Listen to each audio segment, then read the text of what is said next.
शिंदे की मानसिक स्थिति ठीक नहीं, बंगले में मौजूद हथियारों को तुरंत जब्त करें फडणवीस, सामना में किया गया कटाक्ष। नमस्कार दोस्तों, मैं रत्नम सिंह और आप सभी का ट्रिगर न्यूज में स्वागत है।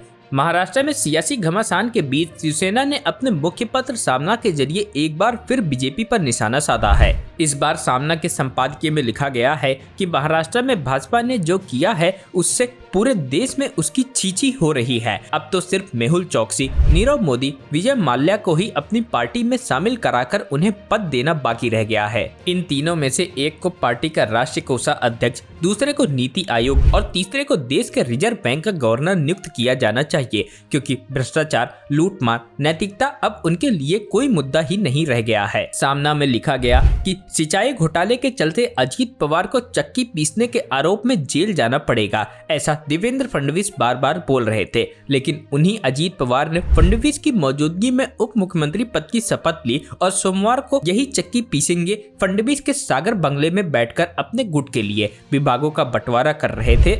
आश्रय ही है। शिवसेना के मुख्य पत्र सामना के संपादकीय में शिंदे को लेकर भी तंज कसा गया है। इसमें लिखा है, विभाग बंटवारे की चर्चा मुख्यमंत्री के वर्षा बंगले पर होनी चाहिए थी, लेकिन अजीत पवार और उनका गुट पहुंचा सागर पर। इसे आश्रय ही कहा जाएगा। मुख्यमंत्री की यह अवस्था असहज है और दिन ब दिन और दयनीय होती जाएगी। राष्ट्रवादी कांग्रेस और अजीत पवार के कारण हमें शिवसेना छोड़नी पड़ी, ऐसी गर्जना करने वाले घाती गुट के एक मंत्री गुलाबो पाटिल का राजभवन में अजीत पवार के चरणों में लौटना ही बाकी रह गया था। राष्ट्रवादी के कारण शिवसेना छोड़ी, फिर उन्हीं के पैरों में लौटने वालों के उतरे चेहरों को देखकर लोग हंस रहे थे। सामना में आगे लिखा गया, राष्ट्रवादी हमारे साथ सत्ता में शामिल हुई तो हम सरकार से बाहर हो जाएंगे। ऐसी गर्जना करने वाले घाती गुट के सभी प्रवक्ता अचानक से गायब हो गए हैं। मुख्यमंत्री की तो बोलती ही बंद हो गई है। घाती गुट के एक मंत्री सावंतवाड़ी के दीपू केसरकर ने 15 दिन पहले ही कहा था, अगर बगावत विफल हो जाती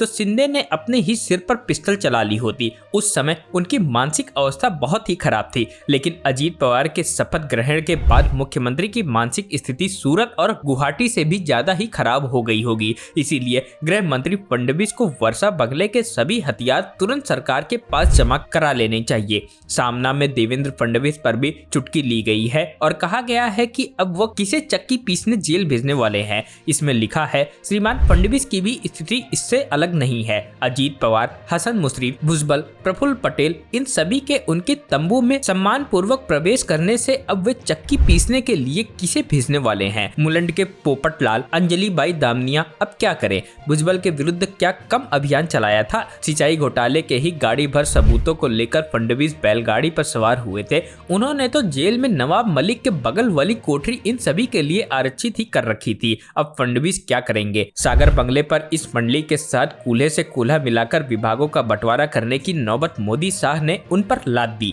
फडणवीस पहले मुख्यमंत्री थे, बाद में शिंदे के कैबिनेट में उप मुख्यमंत्री बने। अब अजीत पवार भी 5वीं बार उप मुख्यमंत्री बन गए हैं। इस वजह से फडणवीस आधे उप मुख्यमंत्री रह गए हैं। महाराष्ट्र की यह अवस्था एक फुल दो हाथ की तरह हो गई है, लेकिन जो फुल है वह डाउटफुल होने से चिंताग्रस्त चेहरे के साथ घूम रहा है। एक फुल टू हाफ यह नई फिल्म राज्य में लगी है, पर लोगों ने इसका बहिष्कार कर दिया है। Bureau report, trigger news.